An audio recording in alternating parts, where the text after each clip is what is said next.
वंचित बहुजन महिला आघाडी जिल्हा अध्यक्ष वंदना सोनवणे. जय हिंद. अमृतसर ह्या शहरामध्ये 26 जानेवारी प्रजासत्ताक दिनाच्या दिवशी संविधान निर्माते डॉक्टर बाबासाहेब आंबेडकर यांच्या पुतळ्याची विटंबना झाली. हे वारंवार असं का होत आहे? आताच काही दिवसापूर्वी परभणी मध्येही हा प्रकार घडलेला आहे. मग याला जबाबदार कोण? शासन आहे का? आम्ही शासनही आता 2024च्या निवडणुकीमध्ये भाजप सरकार निवडून आलेलं आहे आणि ह्या भाजप सरकारचे गृहमंत्री अमित शहा यांनी सुद्धा संसदेमध्ये डॉक्टर बाबासाहेब आंबेडकरांबद्दल अपमानास्पद शब्द बोलले होते.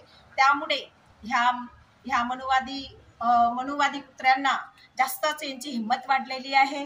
म्हणून वारंवार हे संविधान मिटवण्याच्या मागे, संविधान संपवण्याच्या मागे आणि संविधान निर्माते डॉक्टर बाबासाहेब आंबेडकर यांच्या पुतळ्याच्या विटंबना करण्याच्या मागे हात धुवून लागलेले आहेत. तर वारंवार हे जर होत असलं तर मग शासन या सरकारलाही घाबरत आहे का? म्हणून शासन काही याच्यावरती कारवाई करत नाही का? तर मला असं म्हणायचं आहे. आणि माझ्या सगळ्या पदाधिकारी, वंचित बहुजन आघाडीच्या महिला आघाडीच्या पदाधिकारी सगळ्यांना आम्हाला राष्ट्रपतीजींना विनंती करायची आहे की यामध्ये तुम्ही लक्ष घाला आणि ह्या शर्मा नामक व्यक्तीला, ह्या गुंड्याला आणि त्याच्या साथीदारांना कठोरात कठोर शिक्षा झाली पाहिजे आणि यांचं नागरिकत्व काढून घेतलं पाहिजे. मी राष्ट्रपतीजींना वंचित बहुजन महिला आघाडीकडनं आणि वंचित बहुजन आघाडीकडनं मी विनंती करते. जय हिंद.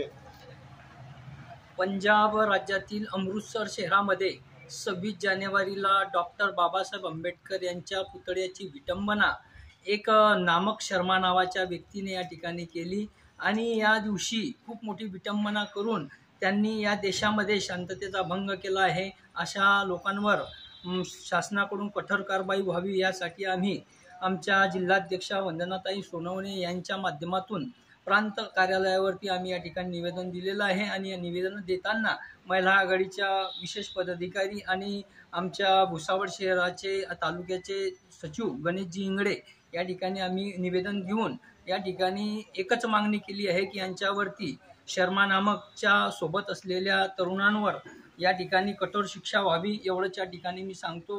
प्रमोद बावस्कर, भुसावळ तालुका अध्यक्ष.